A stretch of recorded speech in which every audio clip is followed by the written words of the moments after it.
The King of Belgium created a slave colony for 30 years. The government of Belgium ran the slave colony for another 40 years. The CIA assassinated your first popular leader, Mr. Lumumba, and then installed another dictatorship for the next 30 years.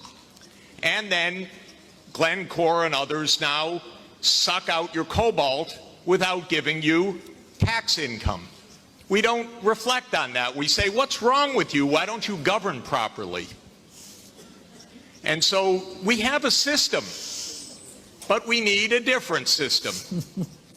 We cannot turn this over to the private sector. We already did about 100 years ago.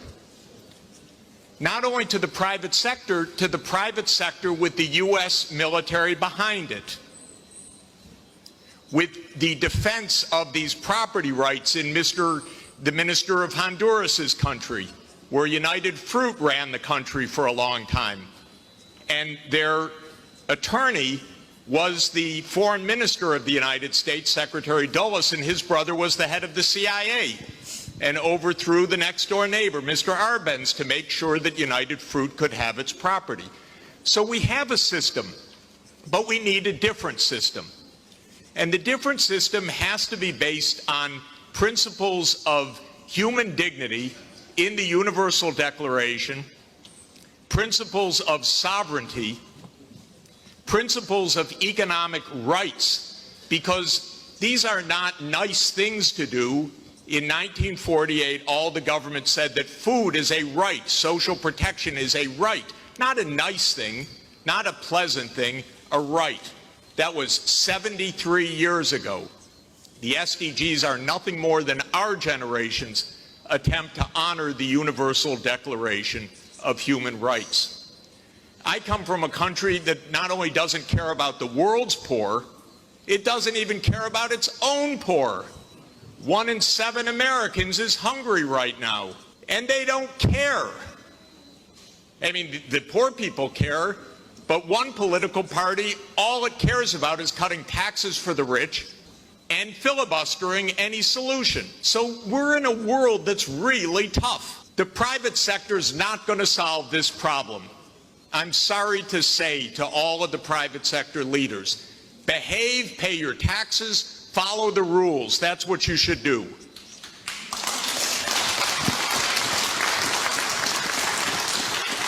And what the governments should do is the following. They won't, but they should. First, the G20 should become the G21 by inviting systemically the chairperson of the African Union and the African Union to be the 21st country. The European Union is a member of the G20 as the EU. If you add the AU as the 21st for the G21, you add 1.4 billion people to representation at that crucial event. That will change decisively the discussion, because 1.4 billion people are not at the table for finance right now, and they need to be. So my first recommendation is the G21. I love the G20. Add one seat, 1.4 billion people with the AU represented. Second, we need an order of magnitude change of development finance. The rich countries just borrowed $17 trillion for COVID. The poor countries, nothing. Because the rich countries can borrow at 0, and the poor countries pay 5 or 10% coupon rates or have no access at all.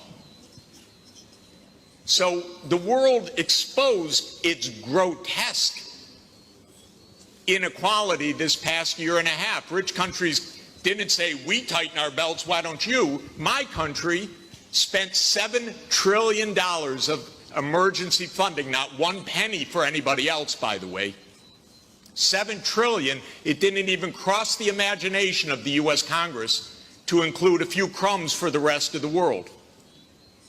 But the poor countries cannot borrow. That's what we should have heard from the World Bank. I didn't hear that from the World Bank. I didn't hear real numbers. Real numbers are in trillions right now because the world economy is 100 trillion a year. But we don't talk about real numbers.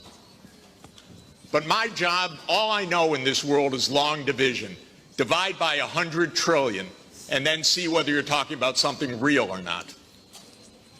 By the way, for COVID vaccines, what we really need is for the United States to sit down with China, with Russia, with the European Union and the UK one day around the table and allocate these vaccines rather than hoarding them.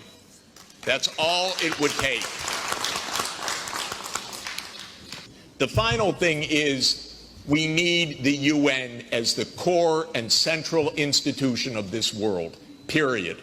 Because this is the only way we're going to have a civilized world is a strong UN. And it cannot be that the whole UN budget is less than my neighborhood's budget in New York. The UN core budget this year is $3 billion. New York City's budget is $100 billion. And then we say, why don't things work well? Because the rich are hoarding everything. Final point, rather than our 3 billionaires going in space, well, they could go into space and stay there and leave their money behind. That would be one idea. But another idea is we have 2,775 billionaires on the current list. Their combined net worth, 2,700, is $13.1 trillion. Now, I have it on good authority, you don't need more than $1 billion to be comfortable. But they have an excess of $11 trillion over just the $1 billion. So we should be taxing that and having a civilized world. Thank you. Jeffrey.